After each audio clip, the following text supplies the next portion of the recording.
Assalamualaikum warahmatullahi wabarakatuh. Nah, kabarnya hari ini bagaimana anak-anak? Semoga kalian tetap dalam keadaan sehat ya. Nah, hari ini kita akan belajar tema 7, subtema 2, pembelajaran 2 untuk muatan PKN dan IPS. Nah, sebelum pembelajaran hari ini kita dimulai, kita membaca basmalah terlebih dahulu ya. Bismillahirrahmanirrahim. Nah, sekarang kalian persiapkan alat tulis kalian untuk mencatat materi hari ini ya. Nah, sekarang kita akan belajar muatan IPS terlebih dahulu. Nah, kemerdekaan Negara Kesatuan Republik Indonesia didapatkan dengan cara yang tidak mudah. Kini Indonesia telah merdeka. Banyak hal yang harus dilakukan oleh para generasi penerus untuk mengisinya dalam rangka pembangunan bangsa Indonesia. Nah, pembangunan nasional Indonesia merupakan pembangunan semua aspek dan bidang kehidupan, tidak hanya pembangunan fisik, tapi juga manusia Indonesia seutuhnya. Nah, berikut adalah beberapa contoh kegiatan pembangunan nasional Indonesia. Yang pertama ada pembangunan pasar, kedua pembangunan sekolah, yang ketiga pembangunan jalan raya, yang keempat pembangunan jembatan, dan yang kelima adalah pembangunan tempat ibadah. Nah, dengan adanya pembangunan, semoga negara Indonesia mengalami kemajuan dan kesejahteraan bagi masyarakatnya. Nah, sekarang beberapa cara mengisi kemerdekaan. Nah, setiap warga negara Indonesia itu berkewajiban mengisi kemerdekaan dengan kegiatan-kegiatan yang positif.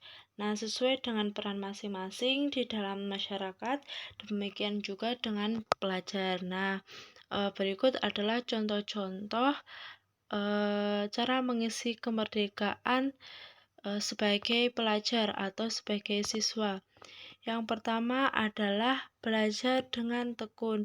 Nah, kalian sebagai siswa harus belajar dengan tekun, harus giat supaya kalian juga menghargai jasa para pahlawan dahulu untuk mencapai kemerdekaan. Yang ketiga adalah mempelajari kesenian daerah, yaitu kalian juga harus mengisi atau belajar kesenian daerah yang ada di tempat kalian.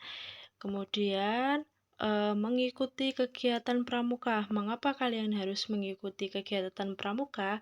Karena dalam kegiatan pramuka itu kita diajarkan sebagai orang yang disiplin.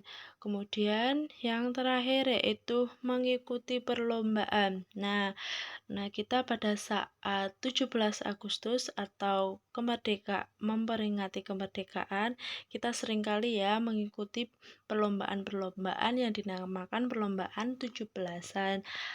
Selain itu juga kalian juga bisa mengikuti perlombaan secara akademik dan non-akademik.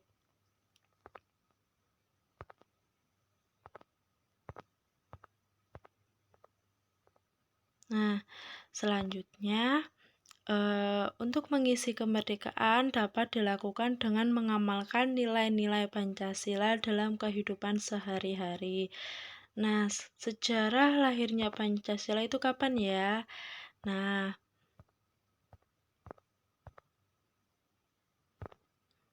Pancasila itu berasal dari bahasa Sangsekerta, yaitu panca dan sila.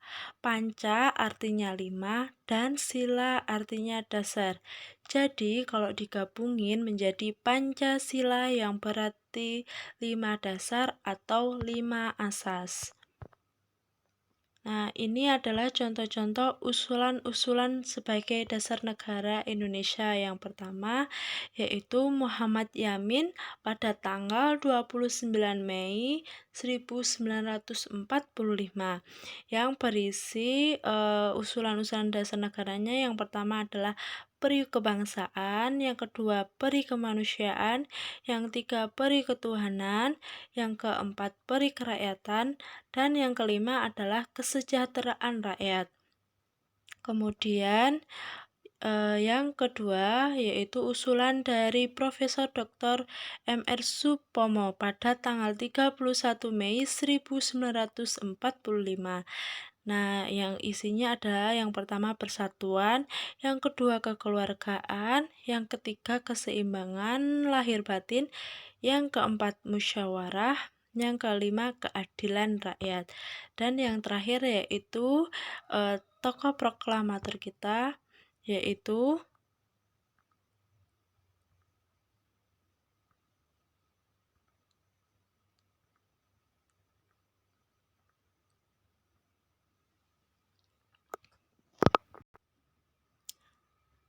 Insinyur Soekarno, yaitu pada tanggal 1 Juni 1945, yang isinya yang pertama adalah internasionalis, yang kedua peri kemanusiaan, yang ketiga mufakat atau demokrasi, yang keempat kesejahteraan sosial, dan yang kelima adalah ketuhanan yang Maha Esa. Nah, kemudian dari tiga usulan-usulan dasar negara Indonesia tadi,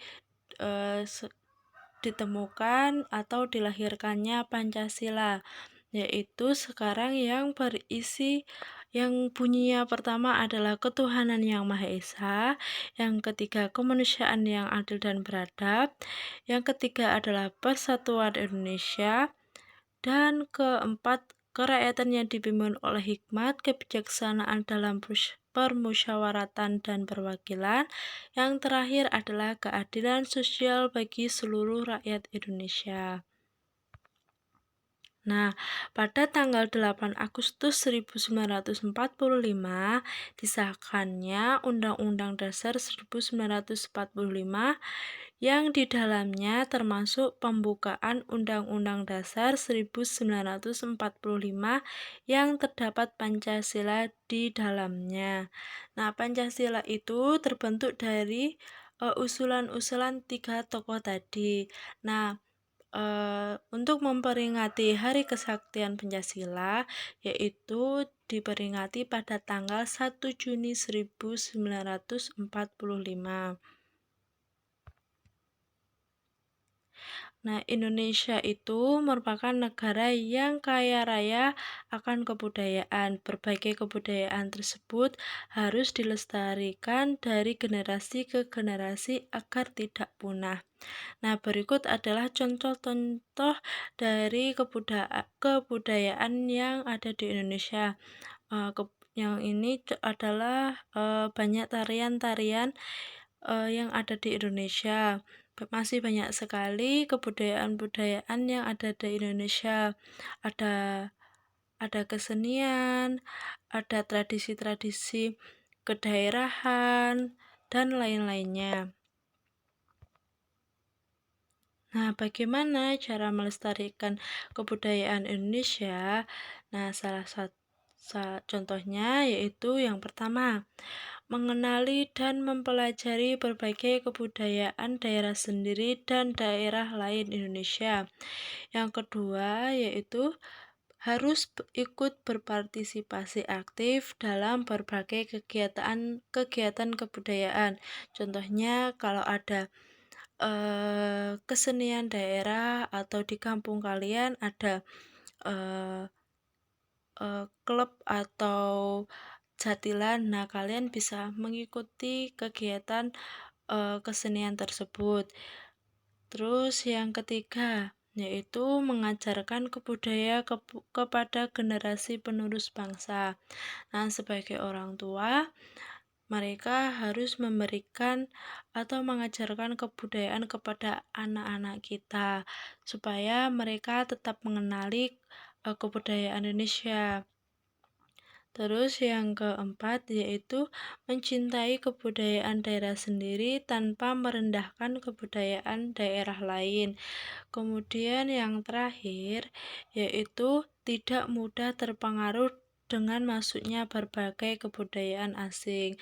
Tetapi walaupun kita boleh mengikuti kebudayaan asing, tetapi kita harus menyaringnya.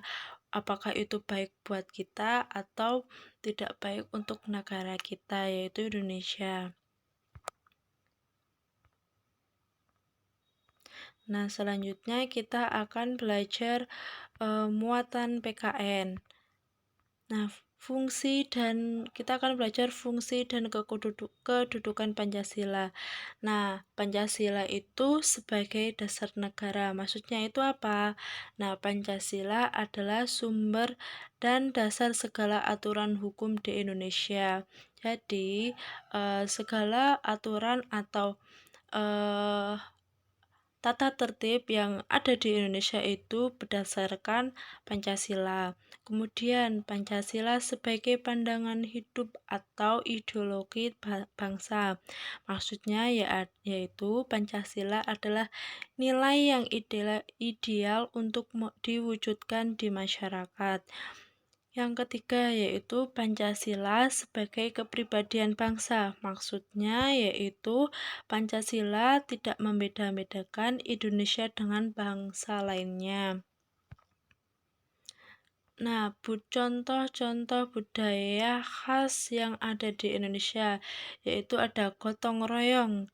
Nah, gotong royong itu yaitu saling membantu secara sukarela. Kemudian ada musyawarah. Musyawarah itu menyelesaikan masalah secara bersama-sama.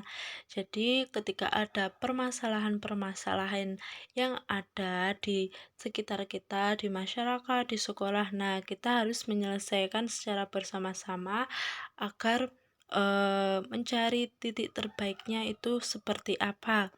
Kemudian toleransi, karena Indonesia itu terdapat berbagai kebudayaan, agama, ras, suku, dan bangsa.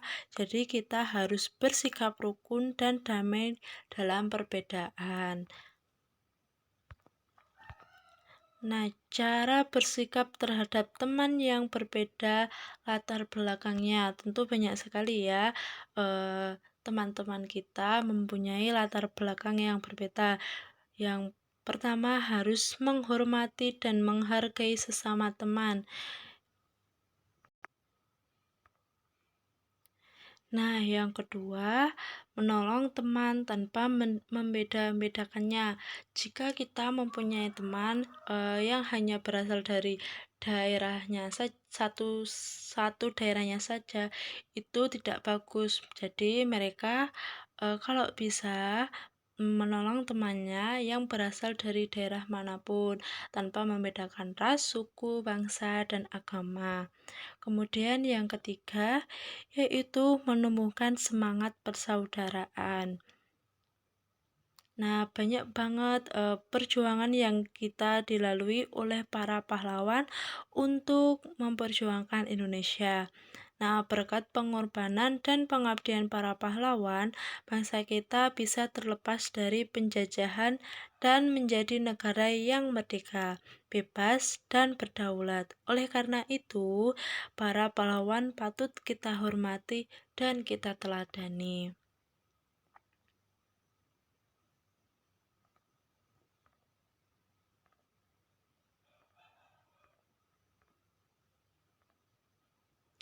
Nah, caranya yaitu salah satunya mengikuti upacara bendera dengan khidmat merupakan salah satu contoh menghormati jasa pahlawan.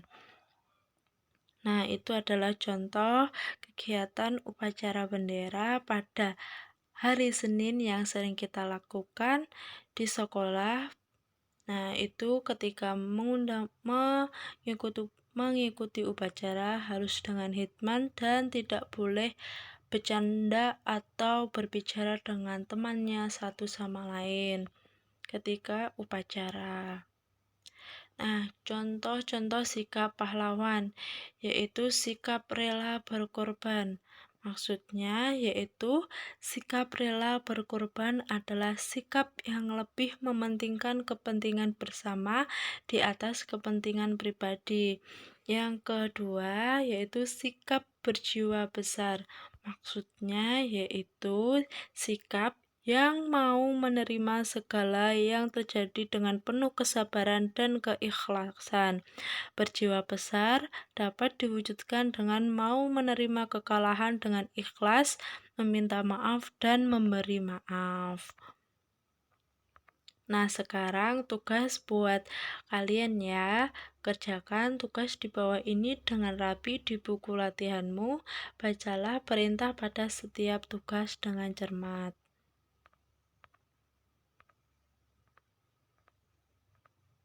Nah, itu adalah soal-soal yang diberikan dari Bu Guru. Nah, sekarang Bu Desi kasih waktu 5 detik untuk screenshot tugas hari ini.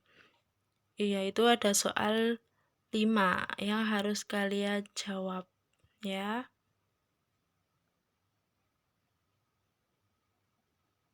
Nah, sekarang udah selesai materi yang disampaikan Bu Desi. Semoga materi yang Bu Desi sampaikan semoga bermanfaat. Sekian, wassalamualaikum warahmatullahi wabarakatuh.